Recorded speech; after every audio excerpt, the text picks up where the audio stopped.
on termine. Voilà. Voilà. Ce Shabbat, mes chers amis, on termine le Sefer Bamidbar. Alors, les Israéliens ne vont lire que la parashat Massé, et en dehors des restes d'Israël, on va lire 2 parachiotes, Matot, Massé.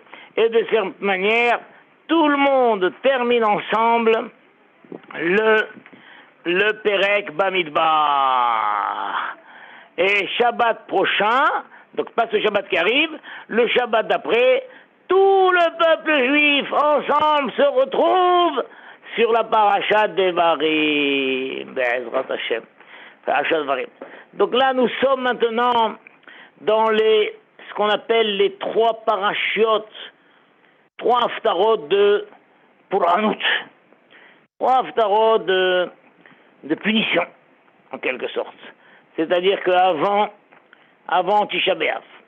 Donc déjà, pour rappeler la chronologie, ce vendredi, nous rentrons dans Chodesh Av. Donc ce Shabbat, aussi bien en France qu'en Israël, on a béni le Chodesh Av qui arrive, et d'ailleurs le Chodesh Av s'appelle Menahem Av. Incroyable, parce que Av, ça veut dire le papa. Papa.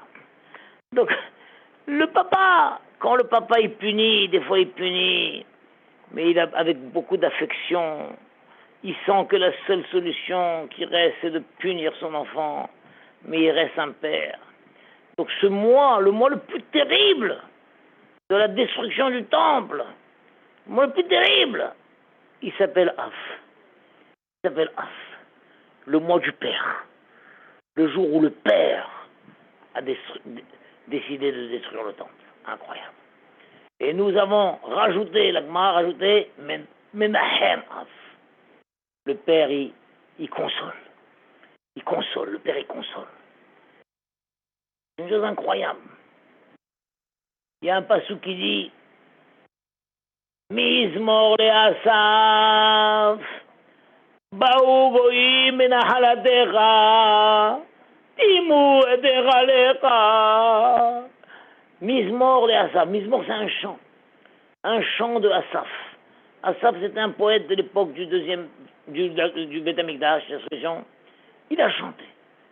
Il a dit Hachem, les goïms sont rentrés dans ton sanctuaire.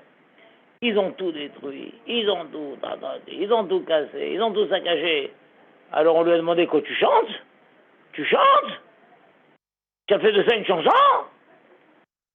Il fallait dire Kina le Asaf. Lamentation de Asaf. Les goïms sont venus, ils ont tout cassé, ils ont tout saccagé. Et toi, tu en fais une chanson? Il dit oui, j'en fais une chanson. Parce que Hachem était tellement mécontent des Bnei Israël. Il a voulu lancer sa fureur contre le peuple.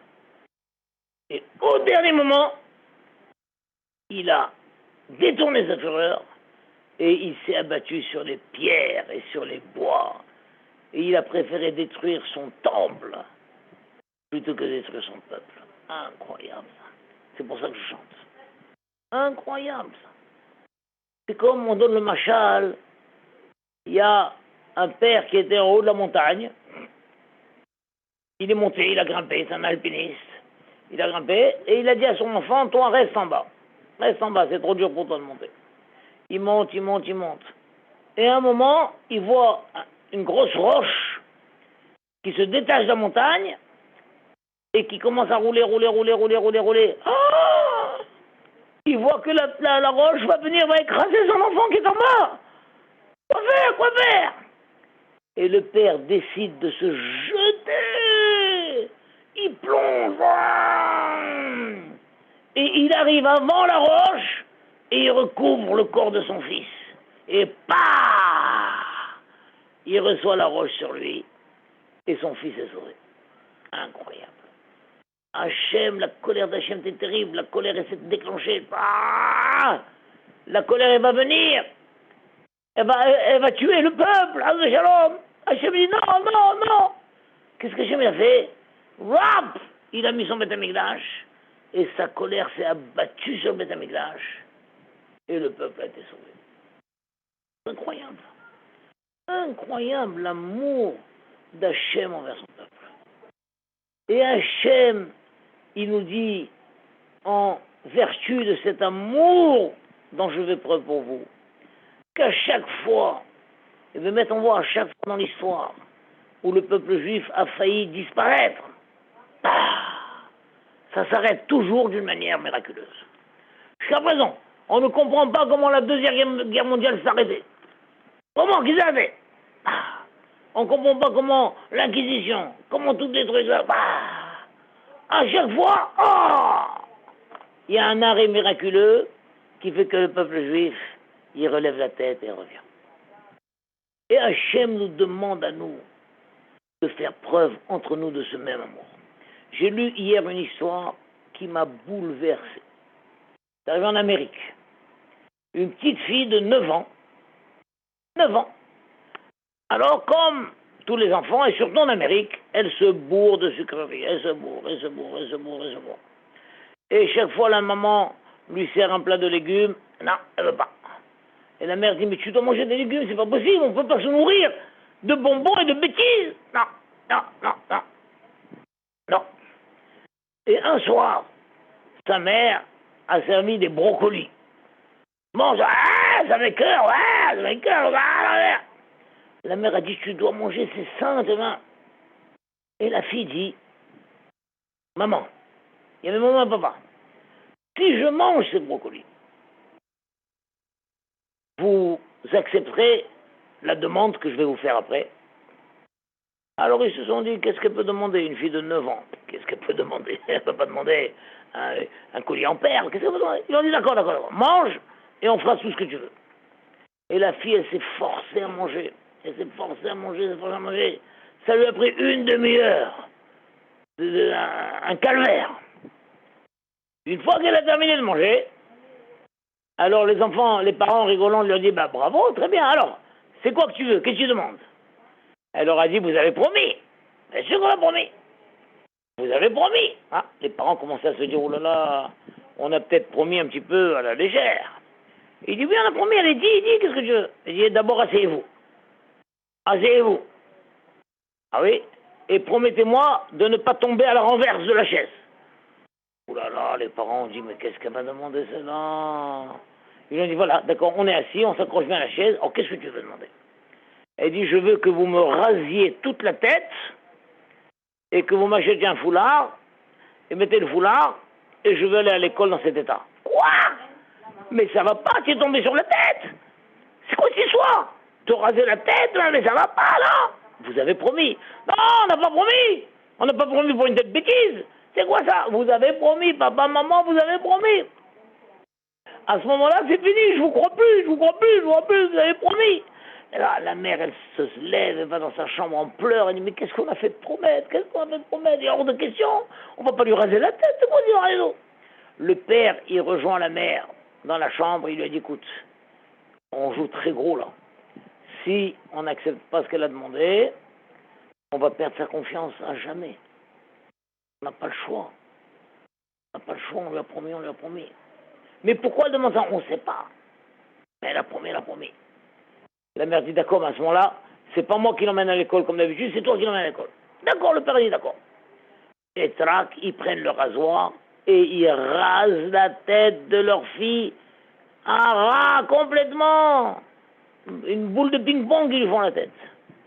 Et la mère va vite acheter un foulard et tout, et prépare le foulard, et le lendemain matin, elle lui met le foulard autour de la tête, et la petite monte dans la voiture avec son père. Et le père, il roule en direction de l'école, il dit, oh, quel accueil il va avoir, qu'est-ce qui va se passer, balala. Il arrive à l'école, il se gare devant l'école, juste à ce moment-là, il y a une autre voiture qui se gare à côté, et descend de la deuxième voiture une fille, la tête rasée en foulard. Le père, il commence à dire, mais qu'est-ce qui leur arrive dans cette classe? C'est quoi cette grosse farce que vous avez fait? Vous êtes tombé sur la tête ou quoi? Qu'est-ce qui arrive? Et c'est là où la mère de l'autre fille s'approche du père en pleurs Elle lui dit, vous ne savez pas quelle fille de Sadéquette vous avez. Vous ne savez pas, en pleurs.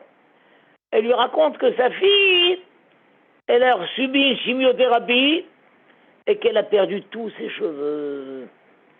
Et que depuis déjà plusieurs semaines, elle ne veut plus venir à l'école parce que les copines vont se moquer d'elle.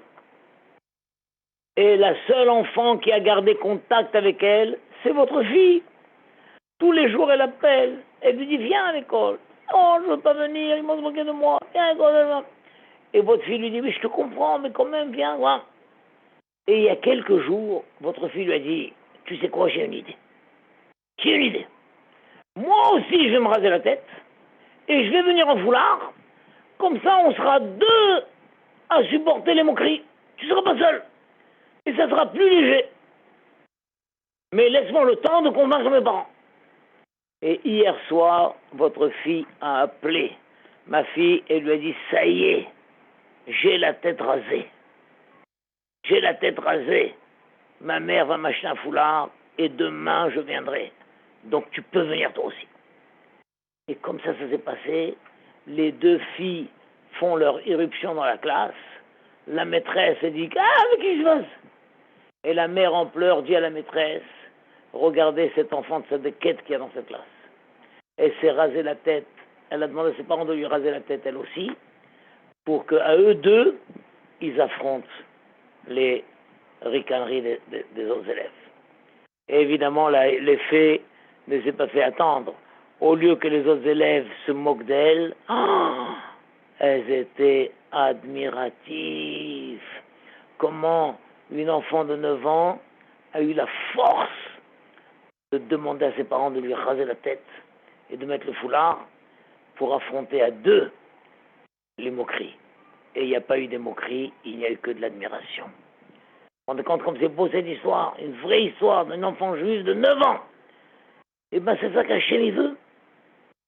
Hachem il veut ce qu'on appelle le Beth Amikdash est détruit à cause de Sinat Hinam. Sinat Hinam. La haine gratuite. Et Hachem dit, en échange de je veux qu'il y ait de l'amour gratuit. Ça veut dire quoi d'amour gratuit? Ça veut dire, tu te casses la tête. Tu fais preuve de génie. Souvent, dans beaucoup de situations, on dit, bah oui, bah je compatis, mais qu'est-ce que je peux faire pour toi?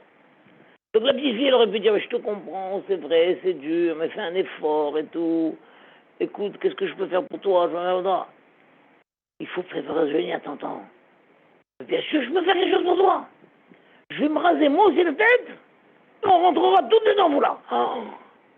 Hachem, il attend de nous que quand on est confronté dans une situation comme ça, on ne se contente pas de dire je te comprends, je partage ta douleur. On se casse la tête et dire qu'est-ce que je peux faire pour t'aider? Qu'est-ce que je peux faire pour t'aider? Il y a eu une histoire comme ça avec le Brisker-Ruf. Dans la ville de Brisk, un juif a eu un contrôle financier. Et dans un contrôle financier, on ne peut pas tout prouver, on ne peut pas, après, les factures, avez-vous payé les taxes de cette marchandise et tout? Il est très difficile d'apporter toutes les preuves. Donc bien que lui, il était innocent, mais forcément, il manquait certaines factures, il manquait certaines choses et tout. Et donc, il devait passer en procès. Et aujourd'hui, quelqu'un qui a un contrôle financier, on lui trouve qu'il lui manque quelques factures et tout, alors on lui fait ce qu'on appelle un redressement fiscal. Redressement fiscal, il va payer 1000 euros, 10 000 euros, n'importe quoi.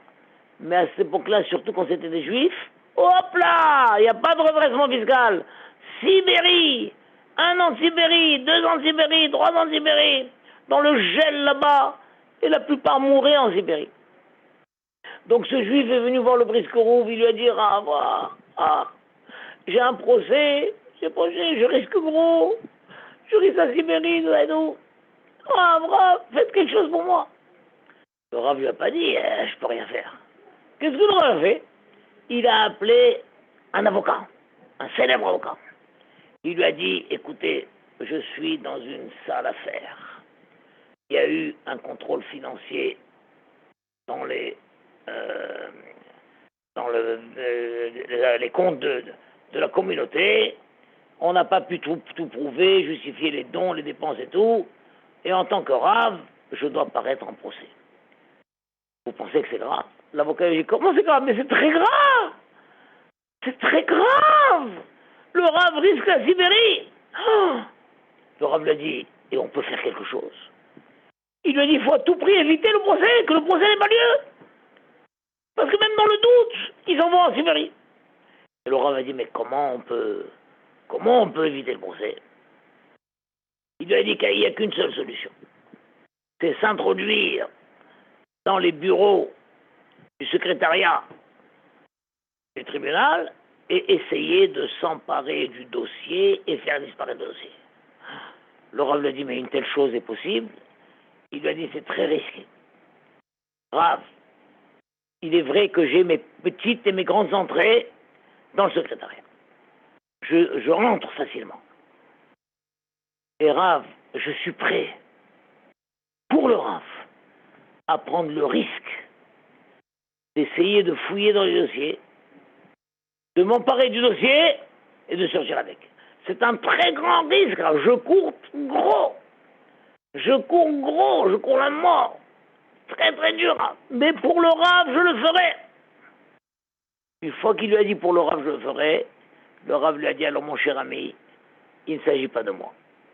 Il s'agit d'un juif de la ville. Je vous demande de faire ça pour ce juif. Quoi? Hors de question! Hors de question, mais c'est une folie! J'étais prêt à prendre un risque énorme pour le Rav, mais pas pour n'importe quel juif. Il lui a dit, mon cher ami, sachez que la douleur de ce juif, c'est ma douleur. Si vous sauvez ce juif, vous me sauvez à moi.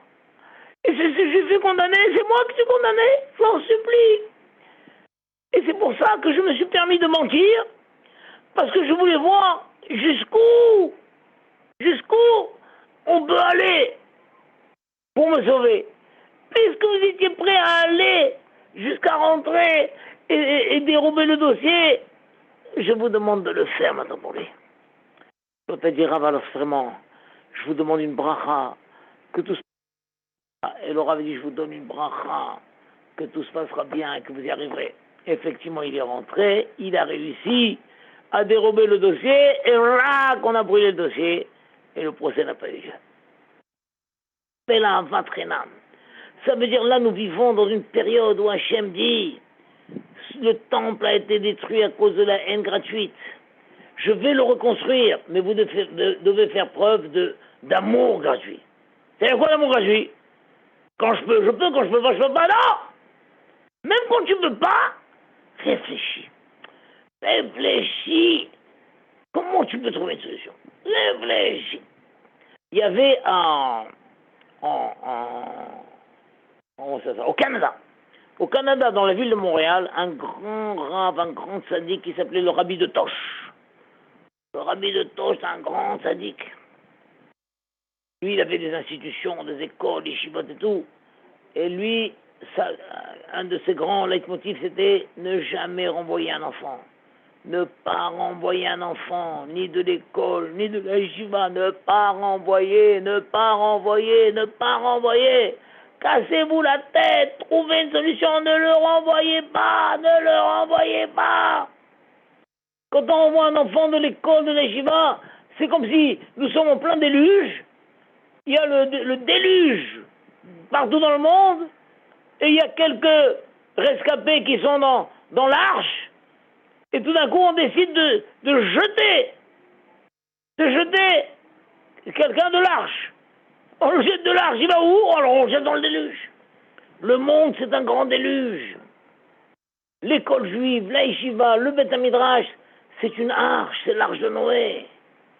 Et quand quelqu'un est dans l'arche de Noé, pour quelque raison que ce soit, il ne faut pas le renvoyer. En le renvoyant, tu le jettes dans le déluge. Mais voici que dans la yeshiva, il y avait un bachour, un élève qui a vraiment fait beaucoup de bêtises. Beaucoup. On lui a beau lui parler, il faisait. Donc toute la yeshiva s'est réunie, et il n'y a rien à faire. Il faut le renvoyer. Et donc, mais comme c'est le rabbi, le patron, il faut demander la permission au rabbi. Alors le rosh yeshiva est allé chez le rabbi, il lui a dit, Rabbi, tel bachour a fait ça, et ça.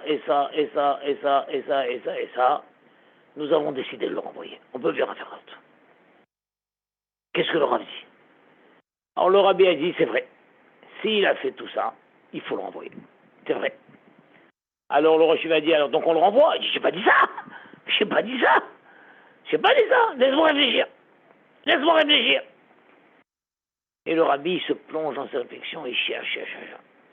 Au bout de quelques minutes, le Rosh va dire au Rabbi, mais je peux me permettre de demander à quoi le Rav réfléchit? Qu'est-ce que tu réfléchis? Il dit, je suis en train de réfléchir comme ça. Toi, tu m'as dit le nom du Bachour. Ce Bachour a fait comme ça et comme ça et comme ça. Mais je suis en train de réfléchir que si tu ne m'avais pas dit le nom du Bachour, si tu m'avais dit, il y a un Bachour qui a fait ça et ça et ça et ça et ça, faut-il l'envoyer? Je t'aurais dit oui, il faut le renvoyer. À ce moment-là, je t'aurais demandé, et de quel Bachour s'agit-il? Et si tu m'avais répondu, Rabbi, il s'agit de votre propre fils. À ce moment-là, je me serais exclamé, j'aurais dit quoi? Maïn Elimelech! Maïn Elimelech! Mon Elimelech, son fils s'appelle Elimelech. D'ailleurs, c'est le Rabbi actuel de Tosh. Mon Elimelech, tu veux renvoyer? Tu veux renvoyer mon Elimelech? Mon Elimelech, tu veux renvoyer? Mon Elimelech, tu veux renvoyer? Et le Rabbi a commencé à crier comme ça, tu veux renvoyer? Quoi? C'est comme si tu veux renvoyer mon fils? Tu veux renvoyer mon fils? Tu veux renvoyer? Et le Rabbi, il a crié. Ah, le Rosh Hashiva, il a eu tellement peur, il s'est sauvé. Et il est allé chez le Bachour, il lui a dit, voilà, je dois te raconter ce qui s'est passé. Nous avons décidé de te renvoyer tellement tu fais de bêtises. Et le Rabbi aussi était d'accord de te renvoyer. Mais il a réfléchi. Et tout d'un coup, il s'est dit, et si c'était de mon propre fils qu'il s'agissait? Il s'est mis à crier, Mein Elimelech! Mein Elimelech! Mon Elimelech! Mon Elimelech! Et je me suis sauvé. Voilà, je te raconte. Et l'autre, le Bachour, a dit, quoi? Le Rabbi a dit comme ça? Le Rabbi, il m'a comparé à son fils? Oh, le Rabbi, il a eu la douleur, comme s'il s'agissait d'envoyer son propre fils. Oh. Et le Bachour a été bouleversé. Il a dit au Rosh Hashiva, laissez-moi une chance. Je vais commencer à m'améliorer. Et comme ça, le Bachour, il a commencé à changer, jusqu'à ce qu'il a fait tchouva, et il est devenu quelqu'un de parfait et d'équilibré. Pourquoi? Parce que le Rabbi a dit, c'est vrai, il faut le renvoyer, mais laisse-moi réfléchir, laisse-moi. Mais à quoi le Rabbi réfléchit?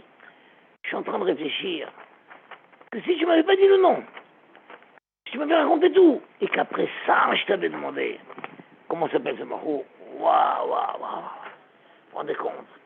Pareil, il y a ici à Bnei Brak, il y a le Rabbi de Vigis, je ne sais pas si vous connaissez le Rabbi de Vigis. Il y a un quartier de Vigis, moi je passe là-bas presque tous les jours.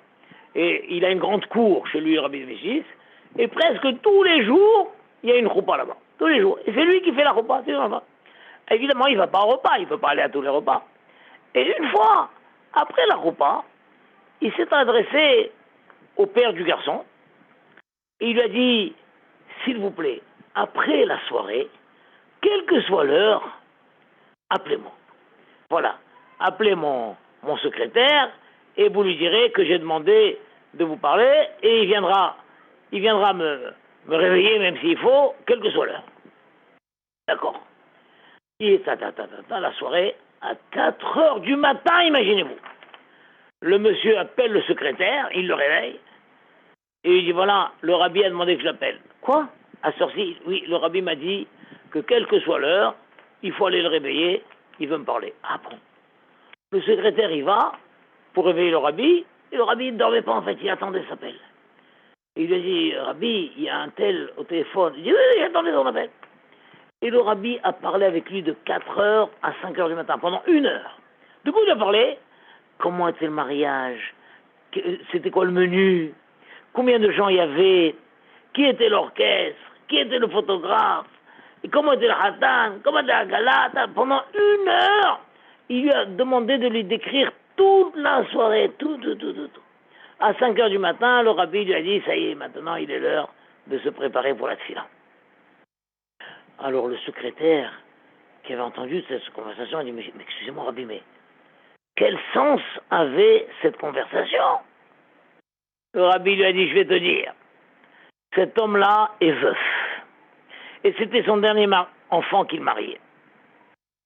Et une des parties des joies du mariage, c'est qu'après on rentre et la famille se met à commenter la soirée. Tu as vu un tel, il est venu, et tu as vu comment c'était ça, là. Et lui, je savais qu'il va rentrer entre quatre murs. Il a personne avec qui commenter la soirée. Ni ses enfants, puisqu'ils sont tous mariés, ni sa femme, il est seul. Je n'ai pas voulu le priver de ce bonheur. Et c'est pourquoi je lui ai dit, à la fin de la soirée, quand vous rentrez chez vous, appelez-moi. Et comme si tu avais vu la joie avec laquelle il m'a raconté tous les détails du mariage, tu aurais compris combien cette conversation est importante. Une folie. C'est ça que j'appelle faire preuve de génie. Tu réfléchis. Tu peux pas dire, bah, qu'est-ce que je peux faire? J'ai rien à faire. Si, réfléchis. Pareil, le sabbat Mislobotka, une fois. Il est venu, il a demandé de faire mincha. Au moment de réciter le Kaddish, il a commencé à bégayer, il a dit tout le monde était étonné, qu'est-ce qui lui arrive? Pourquoi le sabbat bégaye tout d'un coup? Ça va, non? En place, on n'a rien dit. Après la tfila, il y a eu un orphelin qui a dit Kaddish en bégayant. Le sabbat Mislobotka leur a expliqué, je connais cet orphelin, je sais qu'il bégaye. Et si lui, il avait dit le Kaddish en bégayant, tout le monde aurait rigolé. Mais comme moi-même j'ai bégayé, et personne n'a osé rigoler, alors quand l'orphelin a fait le Kaddish en bégayant, personne non plus n'a rigolé. On est compte comme c'est incroyable ça.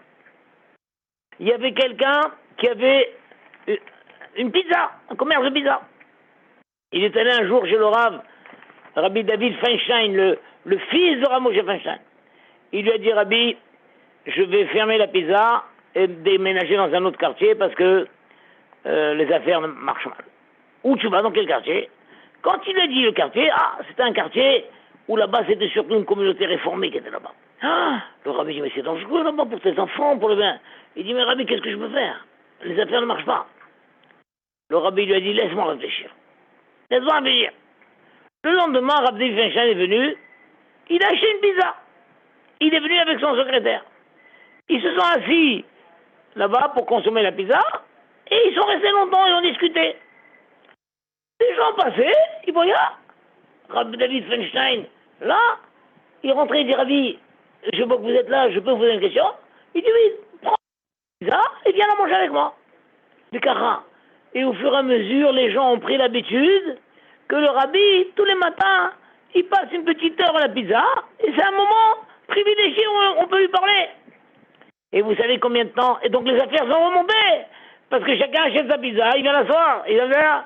Combien de temps il a fait ça, Rabbi David Feinstein? Une semaine, 2 semaines? 15 ans! Pendant 15 ans, Rabbi David Feinstein est allé tous les matins manger une pizza et les gens ont pris l'habitude de venir acheter une pizza et poser leurs questions. Et comme ça, les affaires de l'autre sont remontées. Incroyable. Vous vous rendez compte? C'est des choses incroyables. Ça veut dire que tu fais preuve de génie. Quelqu'un vient et te fait part de ses problèmes. Tu dis pas qu'Hachem t'aide, Hachem Ya'azor.